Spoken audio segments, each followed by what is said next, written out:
ಓಂ ಹರಿ ಓಂ ಶ್ರೀ ಗುರುಭ್ಯೋ ನಮಃ. ಎಲ್ಲರಿಗೂ ನಮಸ್ಕಾರ. Welcome to Shri Guru Raghavendra Swami YouTube channel. ಈ ಒಂದು ಹಿಂದಿನ ವಿಡಿಯೋದಲ್ಲಿ ನಾವು ಶ್ರೀ ಗುರು ರಾಘವೇಂದ್ರ ಸ್ವಾಮಿ ಅವರ 3ನೇ ಅವತಾರವಾದಂತಹ ವ್ಯಾಸರಾಯರ ಬಗ್ಗೆ ತಿಳ್ಕೊಂಡಿದ್ವಿ. ಈ ವಿಡಿಯೋದಲ್ಲಿ ಮುಂದೆ ಹೋಗ್ತಾ ನಾವು ಶ್ರೀ ಗುರು ರಾಘವೇಂದ್ರ ಸ್ವಾಮಿ ಅವರು ವೆಂಕಣ್ಣನಾದ ಕಥೆಯನ್ನು ಈ ವಿಡಿಯೋದಲ್ಲಿ ನೋಡ್ತಾ ಹೋಗೋಣ.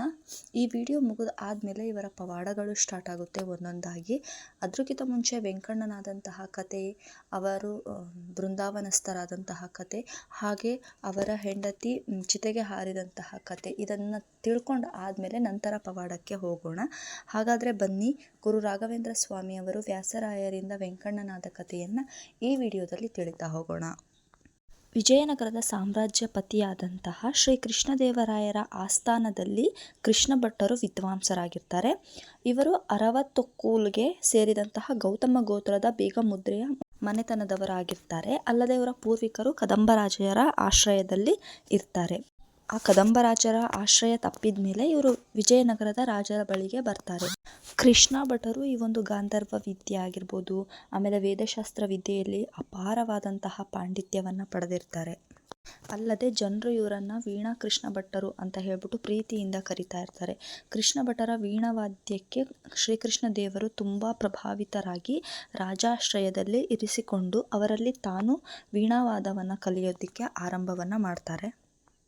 ಈ ಒಂದು ಕೃಷ್ಣ ಭಟ್ಟರಿಗೆ ಕನಕಾಚಲ ಭಟ್ಟರೆಂದು ಎನ್ನುವಂತಹ ಒಬ್ಬ ಮಗರಿರ್ತಾರೆ.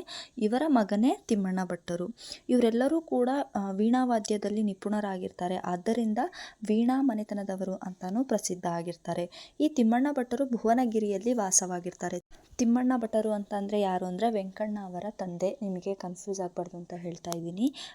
ಈ ಒಂದು ತಿಮ್ಮಣ್ಣ ಭಟ್ಟರು ವೆಂಕಣ್ಣ ಅವರ ತಂದೆ.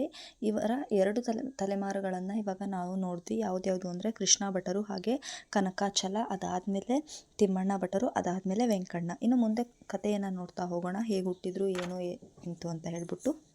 ತಿಮ್ಮಣ್ಣ ಭಟ್ಟರ ಪತ್ನಿ ಗೋಪಿಕಾಂಬೆ ಸಾತ್ವಿಕ ಸಾಧ್ನಿಮಣಿ. ಇವರಿಗೆ ಸಂತಾನ ಇರಲಿಲ್ಲ. ಆದ್ದರಿಂದ ಈ ಒಂದು ದಂಪತಿಗಳು ಏನು ಮಾಡ್ತಾರೆ, ತಿರುಪತಿಗೆ ಹೋಗಿ ಶ್ರೀನಿವಾಸನನ್ನು ಶ್ರದ್ಧಾಭಕ್ತಿಯಿಂದ ಪ್ರಾರ್ಥಿಸಿ ಈ ಶ್ರೀನಿವಾಸನ ಅನುಗ್ರಹದಿಂದ ಒಬ್ಬ ಮಗಳು ಹಾಗೆ ಒಬ್ಬ ಮಗ ಜನಿಸ್ತಾರೆ. ಅವರಿಗೆ ಮಗಳಿಗೆ ವೆಂಕಮ್ಮ ಅಂತ ಹೆಸರಿಟ್ಟು, ಮಗನಿಗೆ ಗುರುರಾಜ ಅಂತ ಹೇಳಿ ಹೆಸರಿಡ್ತಾರೆ.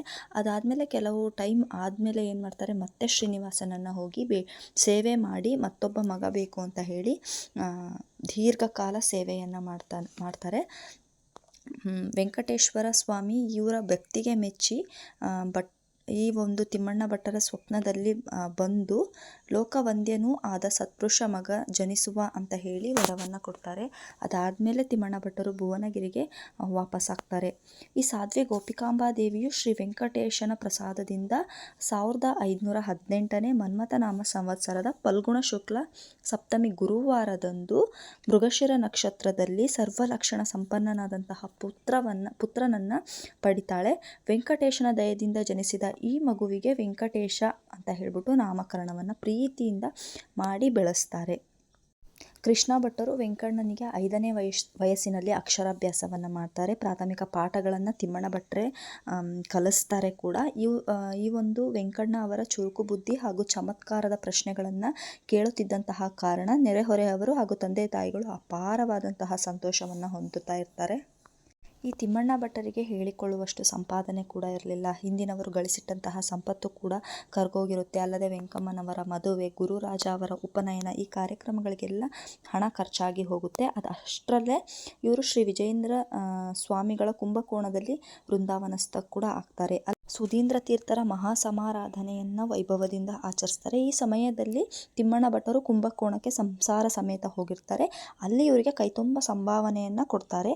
ಕೊಟ್ಟಾದ ನಂತರದಲ್ಲಿ ಕುಂಭಕೋಣದಿಂದ ಮರಳಿ ಬರುವಾಗಲೇ ಆಚಾರ್ಯರಿಗೆ ಆರೋಗ್ಯ ಹಾಳಾಗಿ ಅವರು ಕೂಡ ವೈಕುಂಠವಾಸಿಗಳಾಗ್ತಾರೆ. ಇವರು ತಿಮ್ಮಣ್ಣ ಭಟ್ಟರ ಹಿರಿಯ ಮಗನಾದಂತಹ ಗುರುರಾಜರು ಚಿಕ್ಕ ಪ್ರಾಯದಲ್ಲಿಯೇ ಸಂಸಾರದ ಭಾರವನ್ನು ಹೊರ್ತಾರೆ. ವೆಂಕಣ್ಣನಿಗೆ ಮುಂಜಿ ಮಾಡಿ ವಿದ್ಯಾಭ್ಯಾಸಕ್ಕಾಗಿ ಭಾವನರಾದ ಮಧುರೆ ಲಕ್ಷ್ಮೀ ನರಸಿಂಹಾಚಾರ್ಯರ ಬಳಿಗೆ ಕಳುಹಿಸ್ತಾರೆ. ವಿದ್ಯಾಭ್ಯಾಸವನ್ನು ಮುಗಿಸಿ ಬಂದಾದಮೇಲೆ ಅವರ ಅಣ್ಣ ಗುರುರಾಜರು ವೆಂಕಟನಾಥ ಅವರಿಗೆ ಗುಣವತಿ ಸೌಂದರ್ಯವತಿ ಆದಂತಹ ಸರಸ್ವತಿ ಎಂಬ ಕನ್ಯೆಯನ್ನು ತಂದು ವಿವಾಹ ಮಾಡ್ತಾರೆ. ಅದೇ ಕೆಲವು ಸಮಯ ಆದ ನಂತರ ವೆಂಕಟನಾಥರು ಇನ್ನೂ ಹೆಚ್ಚಿನ ವಿದ್ಯಾಭ್ಯಾಸ ಮಾಡಬೇಕು ಅಂತ ಹೇಳಿ ಅಣ್ಣನ ಅನುಮತಿಯನ್ನು ಪಡೆದು ಕುಂಭಕೋಣಗೆ ಬರ್ತಾರೆ. ಆಗ ಕುಂಭಕೋಣದಲ್ಲಿ ಪೀಠಾಧಿಪತಿಗಳಾದಂತಹ ಶ್ರೀ ಸುಧೀಂದ್ರ ತೀರ್ಥರು ಗುರುಕಾಲವನ್ನು ನಡೆಸ್ತಾ ತಾವೇ ಸ್ವತಃ ಪ್ರೌಢ ಗ್ರಂಥಗಳ ಪಾಠವನ್ನು ಹೇಳ್ಕೊಡ್ತಾ ಇರ್ತಾರೆ. ಆಗ ವೆಂಕಟನಾಥರು ಅಲ್ಲಿಗೆ ಹೋದಾಗ ಇವರು ವೀಣಾ ತಿಮ್ಮಣ್ಣ ಭಟರ ಮಗ ಮತ್ತು ಭಾವನರಾದ ಲಕ್ಷ್ಮೀ ನರಸಿಂಹಾಚಾರ್ಯರಲ್ಲಿ ಇವರು ವಿದ್ಯಾಭ್ಯಾಸವನ್ನು ಕಲಿತದ್ದನ್ನು ಕೇಳಿ ಇವರು ಪಟ್ಟು ಇವರಿಗೆ ವಿದ್ಯಾಭ್ಯಾಸ ಮತ್ತು ಪಾಠಗಳನ್ನು ಹೇಳ್ಕೊಡೋದಕ್ಕೆ ಸಂತೋಷದಿಂದ ಪ್ರಾರಂಭವನ್ನು ಮಾಡ್ತಾರೆ. ತಮ್ಮ ಮಠದಲ್ಲಿಯೇ ಇರೋದಕ್ಕೆ ವೆಂಕಣ್ಣ ಭಟರಿಗೆ ಅನುಕೂಲವನ್ನು ಕೂಡ ಮಾಡ್ತಾರೆ. ಶ್ರೀ ಸುಧೀಂದ್ರ ತೀರ್ಥರು ಇತರ ಶಿಷ್ಯರಿಗೆ ಪಾಠ ಮಾಡುವಂತೆಯೇ ವೆಂಕಣ್ಣರಿಗೂ ಕೂಡ ಪಾಠವನ್ನು ಮಾಡ್ತಾಯಿದ್ರು. ಆದರೆ ತೀಕ್ಷ್ಣ ಬುದ್ಧಿಯುಳ್ಳವರಾಗಿದ್ದಂತಹ ಇವರು ಹೇಳಿಕೊಟ್ಟದ್ದನ್ನೆಲ್ಲ ಕೂಡ ಅರೆ ಕ್ಷಣದಲ್ಲಿ ಕಲ್ತ್ಕೊಂಡು ಬಿಡ್ತಿದ್ರು. ಅಲ್ಲದೆ ವೆಂಕಣ್ಣನ ಮಠದಲ್ಲಿ ತಾನೂ ಕೂಡ ವಿದ್ಯೆ ಕಲಿತಾ ಚಿಕ್ಕ ಮಕ್ಕಳಿಗೆ ಪಾಠವನ್ನು ಕೂಡ ಮಾಡ್ತಾಯಿದ್ರು. ಒಂದು ದಿನ ಶ್ರೀ ಸುಧೀಂದ್ರ ತೀರ್ಥರು ಪಾಠವನ್ನು ಮಾಡುವಾಗ ಅದನ್ನು ಅರ್ಧಕ್ಕೆ ನಿಲ್ಲಿಸಿ ನಾಳೆ ಇದರ ಅರ್ಥವನ್ನು ಹೇಳ್ತೀನಿ, ಅಲ್ಲದೆ ನೀವು ಈ ವಿಷಯದ ಅರ್ಥವನ್ನು ವಿಚಾರ ಮಾಡಿಕೊಂಡು ಬರುವಂತೆ ತಿಳಿಸಿ ಹೇಳಿ ಅಲ್ಲಿಗೆ ಅವತ್ತಿನ ಪಾಠವನ್ನು ಮುಗಿಸ್ತಾರೆ. ಅಲ್ಲದೆ ಪ್ರಭಾವಶಾಲಿಯಾದಂತಹ ವೆಂಕಣ್ಣ ಸ್ವಾಮಿಗಳು ಹೇಳಿದಂತಹ ವಿಷಯದ ಬಗ್ಗೆ ತಾನೇ ದಿವ್ಯಜ್ಞಾನದಿಂದ ಅರ್ಥವನ್ನು ತಿಳ್ಕೊಂಡು ರಾತ್ರಿ ಮಲಗೋ ಮುಂಚೆಯೇ ಅದನ್ನು ಬರೆದಿಟ್ಟು ಅಲ್ಲೇ ಮಲಗಿಬಿಡ್ತಾರೆ. ಅಲ್ಲದೆ ಶ್ರೀಗಳು ಶಿಷ್ಯರು ಏನು ಮಾಡ್ತಾರೆ ಅಂತ ಹೇಳ್ಬಿಟ್ಟು ತಿಳ್ಕೊಳ್ಳೋದಕ್ಕೋಸ್ಕರ ಕುತೂಹಲದಿಂದ ಸಂಚಾರವನ್ನು ಮಾಡುತ್ತಾ ವೆಂಕಣ್ಣನು ಮಲಗಿದ ಮಂಟಪದ ಬಳಿಗೆ ಬರ್ತಾರೆ. ಅಲ್ಲಿ ಸುಧಾ ವಾಕ್ಯಾರ್ಥವನ್ನು ಬರೆದಿಟ್ಟಿದ್ದಂತಹ ಟಿಪ್ಪಣಿಯನ್ನು ನೋಡಿ ಸಂತೋಷವನ್ನು ಪಡ್ತಾರೆ. ಅಲ್ಲದೆ ವೆಂಕಣ್ಣ ತಾನು ಬರೆದಂತಹ ಟಿಪ್ಪಣಿಗೆ ಪರಿಮಳವೆಂದು ಹೆಸರನ್ನು ಇಟ್ಟಿರ್ತಾರೆ. ಚಳಿಯಲ್ಲಿ ಹೊದೆಯುವ ವಸ್ತ್ರವಿಲ್ಲದೆ ಗಡಗಡ ನಡುಗುತ್ತಾ ಮಲಗಿದ್ದಂತಹ ವೆಂಕಣ್ಣನ ಮೈ ಮೇಲೆ ತಾವು ಹೊದ್ದುಕೊಂಡಿದ್ದ ಶಾಲನ್ನು ಹೊದಿಸಿ ಪರಿಮಳ ಟಿಪ್ಪಣಿಯನ್ನು ತೆಗೆದುಕೊಂಡು ಹೋದರು. ಬೆಳಗಾದಮೇಲೆ ಸ್ವಾಮಿಗಳ ಶಾಲು ಮೈಮೇಲೆ ಇದ್ದು ಪರಿಮಳ ಟಿಪ್ಪಣಿ ಪುಸ್ತಕ ಇಲ್ಲದಿರುವುದನ್ನು ಕಂಡು ಇದು ಯಾರೋ ಕಿಡಿಗೇಡಿಗಳ ಕೆಲಸ ಅಂತ ಹೇಳಿಬಿಟ್ಟು ಶಾಲನ್ನು ವಾಪಸ್ ಕೊಡೋದಕ್ಕೆ ಶ್ರೀಗಳ ಬಳಿಗೆ ಹೋಗಿ ಇದರಲ್ಲಿ ನನ್ನ ತಪ್ಪಿಲ್ಲ ಅಂತ ಹೇಳಿ ಕ್ಷಮೆಯನ್ನು ಯಾಚಿಸ್ತಾರೆ. ಆಗ ಗುರುಗಳು ಪಾಠದ ಸಮಯದಲ್ಲಿ ನಿನಗೆ ಸತ್ಯ ಗೊತ್ತಾಗುತ್ತದೆ ಅಂತ ಹೇಳಿಬಿಟ್ಟು ವಾಪಸ್ ಕಳಿಸ್ತಾರೆ. ಆ ಸಮಯದಲ್ಲಿ ಆ ದಿನ ಪ್ರಾತಃವಿಧಿಯನ್ನು ಮುಗಿಸ್ಕೊಂಡು ಪಾಠಕ್ಕೆ ಬರಲಿಕ್ಕೆ ವೆಂಕಣ್ಣನಿಗೆ ಸ್ವಲ್ಪ ತಡ ಆಗುತ್ತೆ. ಶ್ರೀ ಸುಧೀಂದ್ರ ತೀರ್ಥರು ಅವನಿಗಾಗಿ ಕಾಯೋದನ್ನು ಕಂಡು ವಿದ್ಯಾರ್ಥಿಗಳು ಅವರಿಗೆ ಸಮಯದ ಬೆಲೆ ಇಲ್ಲ, ಅವರಿಗಾಗಿ ಸಮಯವನ್ನು ಹಾಳು ಮಾಡಬಾರ್ದು ಅಂತ ಹೇಳಿ ಒಬ್ಬೊಬ್ಬರೇ ತಮಗೆ ತೋಚಿದಂತೆ ಹೇಳೋಕ್ಕೆ ಸ್ಟಾರ್ಟ್ ಮಾಡ್ತಾರೆ. ಸ್ವಲ್ಪ ಹೊತ್ತಿನಲ್ಲಿ ವೆಂಕಣ್ಣ ಕೂಡ ಬರ್ತಾರೆ. ಸ್ವಾಮಿಗಳಿಗೆ ನಮಸ್ಕರಿಸಿ ತಾನು ಪಾಠಕ್ಕೆ ತಡವಾಗಿ ಬಂದ ಕಾರಣವನ್ನು ಹೇಳಿ ಕ್ಷಮೆ ಇರಲಿ ಅಂತ ಹೇಳಿ ವಿನೀತವಾಗಿ ಪ್ರಾರ್ಥಿಸ್ತಾರೆ. ಸ್ವಾಮಿಗಳು ಪಾಠವನ್ನು ಆರಂಭವನ್ನು ಮಾಡ್ತಾರೆ. ತಾವು ಹಿಂದಿನ ದಿನ ತಿಳಿಸಿದ ವಿಷಯವನ್ನು ಕುರಿತು ವಿವರಿಸಬೇಕೆಂದು ಅಪ್ಪಣೆಯನ್ನು ಕೊಡಲು ಎಲ್ಲರೂ ಮೌನಕ್ಕೆ ಶರಣಾಗಿ ಹೋಗ್ತಾರೆ. ವೆಂಕಣ್ಣ ಅವರು ಕೂಡ ತಾನು ಅದನ್ನು ವಿವರಿಸಿದರೆ ಹಿರಿಯ ಪಂಡಿತರಿಗೆ ಅವಮಾನ ಆಗುತ್ತೆ ಅಂತ ಹೇಳಿಬಿಟ್ಟು ಸುಮ್ಮನಾಗ್ಬಿಡ್ತಾರೆ. ಆಗ ಶ್ರೀಗಳು ವೆಂಕಣ್ಣನು ಬರೆದಂತಹ ಟಿಪ್ಪಣಿಯನ್ನು ಅರ್ಥ ವಿವರಣೆಯೊಂದಿಗೆ ಹೇಳ್ತಾರೆ. ಅದನ್ನು ವೆಂಕಣ್ಣನು ಬರೆದಿರುವುದಾಗಿ ಕೂಡ ತಿಳಿಸ್ತಾರೆ. ಆತನನ್ನು ಬಹುವಾಗಿ ಕೊಂಡಾಡಿ ಆ ಟಿಪ್ಪಣಿ ಪರಿಮಳ ಎಂಬುದಾಗಿಯೂ ಅದನ್ನು ಬರೆದು ವೆಂಕಣ್ಣ ಭಟ್ಟರಿಗೆ ಪರಿಮಳಾಚಾರ್ಯ ಅಂತ ಹೇಳ್ಬಿಟ್ಟು ಒಂದು ಬಿರುದನ್ನು ಕೂಡ ನೀಡ್ತಾರೆ. ಶಾಲನ್ನು ವೆಂಕಣ್ಣರಿಗೆ ಅನುಗ್ರಹಿಸಿ ಆಗ ಸಹಪಾಠಿಗಳು ವೆಂಕಣ್ಣನ ಪ್ರತಿಭೆಯನ್ನು ತಿಳಿದು ಅವನ ಬಗ್ಗೆ ಇದ್ದಂತಹ ತಮ್ಮ ದೃಷ್ಟಿಯನ್ನು ಬದಲಾಯಿಸಿ ಹೆಚ್ಚಿನ ಗೌರವವನ್ನು ಆತನಿಗೆ ಕೊಡೋದಕ್ಕೆ ಆರಂಭವನ್ನು ಮಾಡಿದರು. ಹೀಗೆ ಗುರು ರಾಘವೇಂದ್ರರು ತಮ್ಮ ನಿಷ್ಠೆ ವಿದ್ಯಾಭಕ್ತಿಯನ್ನು ಅನೇಕದಾಗಿ ತೋರಿಸಿ ತಾವು ಎಲ್ಲರಿಗಿಂತ ಹೆಚ್ಚು ಮತ್ತು ದೈವಿಕ ಕಳೆ ದಿವ್ಯ ತೇಜಸ್ಸು ಗಾಂಭೀರ್ಯತೆ ಹೊಂದಿ ಪ್ರಕಾಶಮಾನವಾಗಿ ಕಂಗೊಳಿಸ್ತಾ ಇರ್ತಾರೆ. ಶ್ರೀ ಸುಧೀಂದ್ರ ತೀರ್ಥರ ಅಪ್ಪಣೆಯನ್ನು ಪಡೆದು ವೆಂಕಣ್ಣನು ಭುವನಗಿರಿಗೆ ಮರಳಿ ಬಂದು ಪತ್ನಿ ಸರಸ್ವತಿಯೊಂದಿಗೆ ಸಂಸಾರವನ್ನು ಪ್ರಾರಂಭವನ್ನು ಮಾಡ್ತಾರೆ.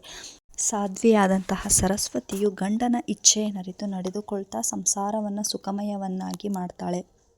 ಸ್ವಲ್ಪ ಸಮಯದಲ್ಲಿ ದಂಪತಿಗಳಿಗೆ ಪುತ್ರ ಕೂಡ ಪ್ರಾಪ್ತಿಯಾಗ್ತಾರೆ. ಈ ಒಂದು ಭಟ್ಟರಿಗೆ ಯಾವುದೇ ಕೂಡ ಆಸ್ತಿ ಇರಲಿಲ್ಲ. ಅಲ್ಲದೆ ವಿದ್ವಾಂಸರಾದಂತಹ ಭಟ್ಟರ ಶಿಷ್ಯರಿಂದ ಕೂಡ ದೊಡ್ಡದಾಗ್ತಾ ಇರುತ್ತೆ. ಆ ಕಾಲದಲ್ಲಿ ಶಿಷ್ಯರನ್ನು ನೋಡ್ಕೊಳ್ಳೋದು ಭಟ್ಟರ ಕೆಲಸ ಆಗಿರುತ್ತೆ. ಅಲ್ಲದೆ ದಾರಿದ್ರ್ಯದಿಂದ ಭಟ್ಟ ಸಂಸಾರದಲ್ಲಿ ತೊಂದರೆಗಳು ಮೇಲಿಂದ ಮೇಲೆ ಬರ್ತಾನೆ ಇರ್ತವೆ. ಮಗನಾದರೂ ತಮ್ಮಂತೆಯೇ ಕಷ್ಟಪಡದೆ ಸುಖವಾಗಿರಲೆಂದು ಅವರಿಗೆ ಲಕ್ಷ್ಮೀನಾರಾಯಣ ಅಂತ ಹೇಳಿಬಿಟ್ಟು ನಾಮಕರಣವನ್ನು ಮಾಡ್ತಾರೆ. ಈ ಎಲ್ಲ ಕಥೆಗಳು ಕೂಡ ವೆಂಕಣ್ಣನಾದಂತಹ ಕತೆ, ಅವರು ಹುಟ್ಟಿದಂತಹ ಕತೆ. ಇನ್ನು ಮುಂದಿನ ವಿಡಿಯೋಗಳಲ್ಲಿ ನಾವು ವೆಂಕಟಣ್ಣನ ಪವಾಡದ ಬಗ್ಗೆ ಒಂದೊಂದಾಗಿ ತಿಳಿತಾ ಹೋಗೋಣ. ವೆಂಕಣ್ಣರು ನಂತರದಲ್ಲಿ ರಾಘವೇಂದ್ರ ಸ್ವಾಮಿಗಳು ಹೇಗಾಗ್ತಾರೆ ಅನ್ನೋದನ್ನು ಕೂಡ ಪವಾಡದಲ್ಲೇ ನಾವು ತಿಳಿತಾ ಹೋಗೋಣ. ಇಲ್ಲಿಗೆ ಇಂದಿಗೆ ಈ ಒಂದು ರಾಘವೇಂದ್ರ ಸ್ವಾಮಿಯವರ ಪೂರ್ವ ಅವತಾರಗಳು ಮತ್ತು ಅವರ ಹುಟ್ಟು, ಅವರ ಕಥೆಗಳು ಎಲ್ಲ ಕೂಡ ಮುಗಿತೆ. ಇನ್ನು ಮೇಲೆ ನಾವು ಅವರ ಪವಾಡಗಳನ್ನು ಮುಂದಿನ ವಿಡಿಯೋಗಳಲ್ಲಿ ನೋಡ್ತಾ ಹೋಗೋಣ. ಇಷ್ಟ ಆದರೆ ಲೈಕ್ ಮಾಡಿ, ಶೇರ್ ಮಾಡಿ, ಸಬ್ಸ್ಕ್ರೈಬ್ ಮಾಡೋದನ್ನು ಮರಿಬೇಡಿ. Thank you.